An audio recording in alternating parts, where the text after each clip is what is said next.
கனிமவள கொள்ளைகள் நடப்பதை சுட்டி காட்டி ஜாஃபர் அலி என்கின்ற சமூக ஆர்வலர் வெட்டி கொல்லப்பட்டார். இப்பதான் நடந்துச்சு. ஆமா, சமீபத்தில் ஒரு 2 வாரங்களுக்கு முன்னாடி, 2 வாரத்துக்கு முன்னாடி விஏஓ வெட்டி கொல்லப்பட்டார். ஆமா, அது ஒரு வருஷத்துக்கு முன்னாடி. கள்ளக்குறிச்சி, மரக்காணம், விக்கிரவாண்டி விட்டுருங்க, கள்ளக்குறிச்சி மரக்காணங்கள்ல 40 பேர் தொடர்ந்து 66 பேர், ஒரு இடத்துல 66, மரக்காணத்துல 40, 44 இப்படிப்பட்ட சாவுகள், கள்ளச்சாராய சாவுகள்.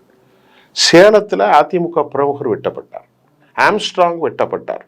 நீங்க சொல்லக்கூடிய பாலியல்கள், சீண்டல்கள், அது பேர் என்றது பள்ளி மாணவிகள், பச்சிலம் குழந்தைகள், 12 வயசு 10 வயசு பிள்ளைங்க, என்னன்னு தெரியாத பிள்ளைகள் எல்லாம் மிருகங்களாக ஆசிரியர்கள் மாறி காவு கொடுக்க. இதுல முக்கியமான பாயிண்ட் என்ன சார், இதுல அனைத்துமே யாரால பாதிக்கப்பட்டிருக்காங்கன்னா ஆசிரியர்களால் மட்டும்தான் பாதிக்கப்பட்டிருக்கு. இது எவ்வளவு பெரிய கொடூரம்!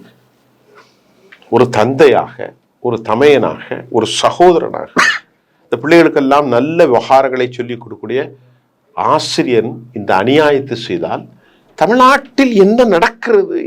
அரசு பள்ளியில தான் நடந்திருக்கு. ஆமா, பிரைவேட்ல இல்ல, அரசு பள்ளியில தான் நடக்குது. அப்ப அரசு முழுமையாக செத்து போயிட்டு, அரசு முழுமையாக தனது செயலை இழந்துட்டாங்க. அமெரிக்காவில் நடக்குமா? யூரோப்பியனில் நடக்குமா? உலகத்தில் அரபு நாடுகளில் நடக்குமா? அரசாங்கம் இருப்பது உடனே போகணும். யாரும் இந்த கேள்வியும் கேட்பதில்லை.